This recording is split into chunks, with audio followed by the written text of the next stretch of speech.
Hindi pwede na laging may attention kang bibigay sa kanya. Doon mo makikita kung ang babae mataas or may attraction sa'yo, or may mga babae naman na ayaw ng love bomb kasi ayaw nilang mag-expect. O regardless kung gaano siya kaganda, ang babae gusto ng atensyon at validation sa karamihang lalaki. Tama na or sapat na yung nakita nila kung sino yung mga naging ex mo or yung mga narinig nila kung paano ka or kung sino ka. So subconsciously, yun at doon maa-attract ang mga babae. What's up guys? Magandang tanghali sa ating lahat.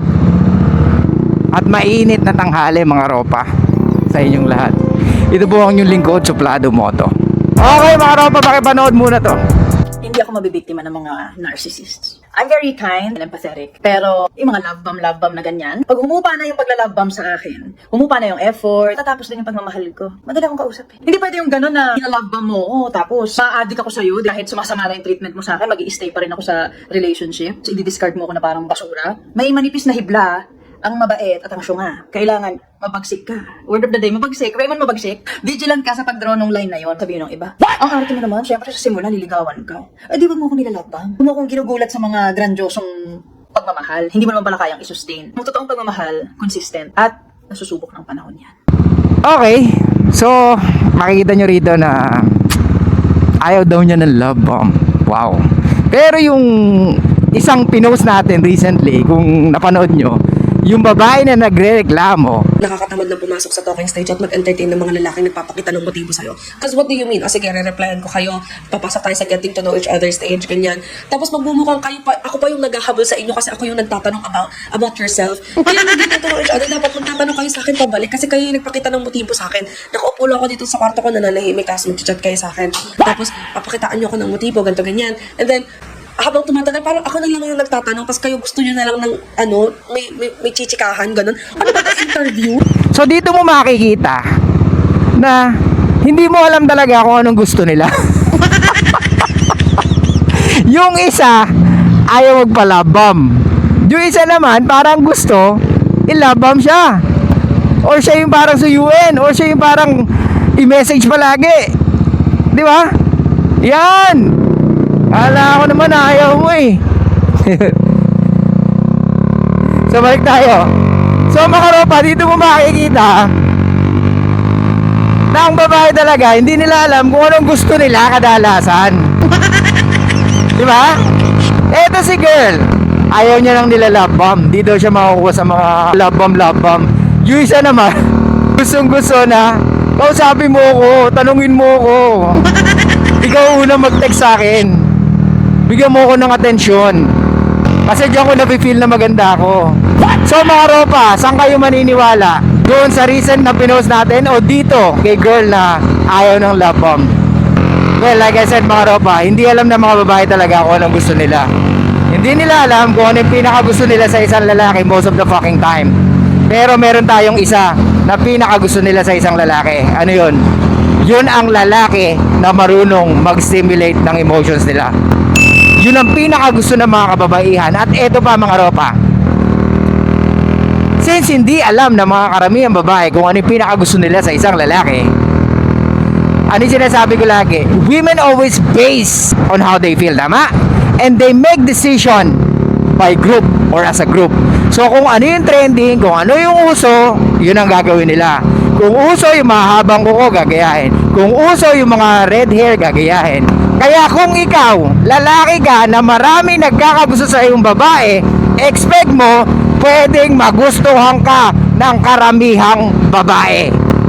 Nagigets niyo yung point ko? Ibig kong sabihin, karamihan ng babae, hindi nila alam kung ano yung pinakagusto nila sa isang lalaki. Pero dahil hindi sila nagdidesisyon base sa sarili nilang desisyon, nagdidesisyon sila base sa kung anong nakararami o kung ano ang pinakagusto ng mga nakararaming babae, yun ang pinafollow nila. Okay? Pagdating sa makeup, pagdating sa clothes, pagdating sa pagkain, sila yung mga nagche-check ng reviews. Di ba? So pag mga pambabaeng gamit, asahan mo, lahat ng babae nagbabase sa comment o reviews ng kapwa nila babae. Maliwanag? So, uulitin ko, kung ikaw bilang lalaki, marami nagkakagusto sa iyong babae or marami kang naging girlfriend or marami kang naging ex at kumalat sa campus, sa work, sa social media, expect mo maraming maiintriga or maraming, what's this guy? Bakit nagustuhan ni girl tong guy na to? Anong meron dito? So subconsciously, yun at doon maa-attract ang mga babae dahil ginusto siya ng karamihang babae or marami siyang naging ex na kilala ng mga kilala niyang babae. Ano tawag doon mga ropa? Pre-selection. Okay?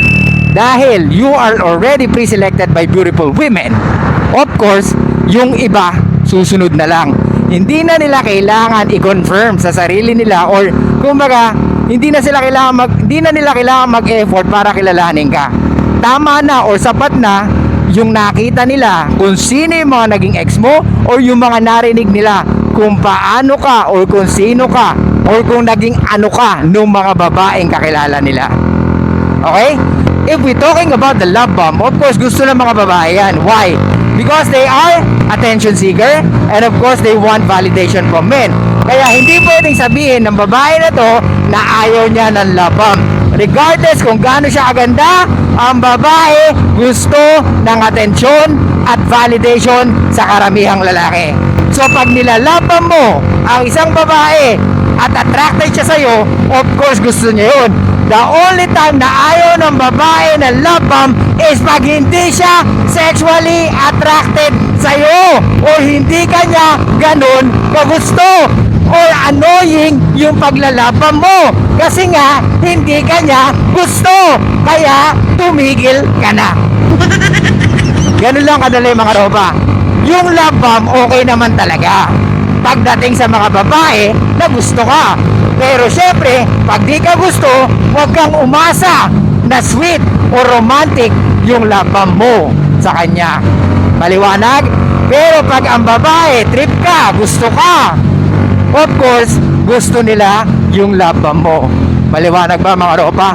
Pero, syempre, dahil ang babae, emotional creatures, ano yung lagi nating sinasabi? Ang mga babae, hanggat maaari, never aamin sa kanilang nararamdaman. Make a guess, di ba? Hulaan mo kung ano yung nararamdaman ko para sa'yo. Hindi ko sasabihin. Hindi ako aamin hanggat maaari. Unless she is already overloaded by her emotions. Maliwanag? So, may mga babae naman na ayaw ng love bomb kasi ayaw nilang mag-expect or baka masanay sila. Ito yung mga babae na marami na naging experience about sa love bomb or ito yung mga babae na vulnerable. So pag vulnerable ang babae, expect mo pwedeng mabilis siya ma-attach or madali siyang ma-attach or pwedeng mabilis siya mahulog. Pag ang babae matagal nang hindi nagka-boyfriend, of course, pwedeng mas mabilis siya ma-attach sa isang lalaki na naglalabang. Kasi ikaw bilang babae, alam mo sa sarili mo na gusto mo ng attention, gusto mo ng validation, lalo-lalo na sa lalaking gusto mo, tama? Kaya ladies, hindi nyo pwedeng sabihin na ayaw nyo ng laban mo, baka nilalaban mo lang ako, tapos bigla ako mawawala. See? Ibig sabihin nun, you are vulnerable. You are maybe a victim of love bomb. Maybe na-experience mo na may isang lalaki nag-love bomb sa'yo at nag-expect ka at umasa ka at ayun, biglang nawalang parang bulang. Of course, may mga lalaking ganyan at hindi maiiwasan yan dahil kanya-kanya tayo ng game. Pero mga ropa, of course, laging may mas malupit na game, which is ano yun? Of course, yung unang nirereklamo nung recent post natin na bigla na lang tayong nawawala na parang end up sila na yung naghahabol or gusto ng attention natin.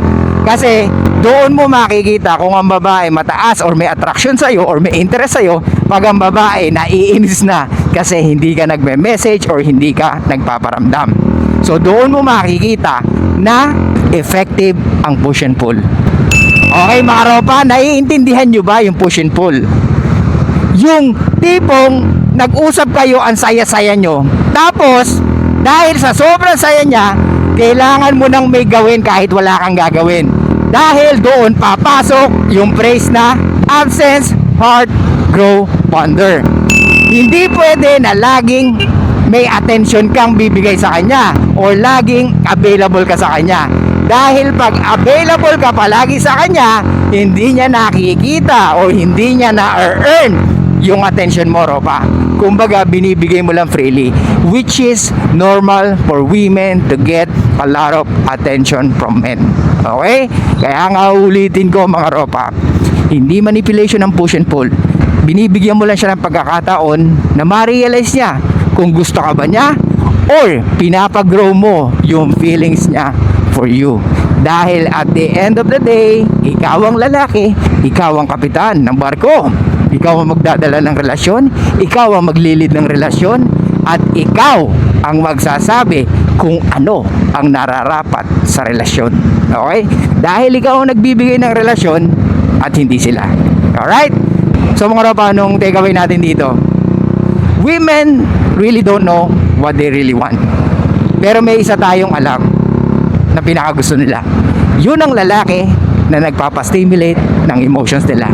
Regardless how good looking you are, how tall you are, how rich you are, if you don't know how to stimulate women emotion, maybe they will be attracted sa'yo because gwapo ka lang. Pero yung ma-retain sila, I don't think na ma-retain mo sila kung hindi mo alam kung paano i-stimulate ang emotions nila.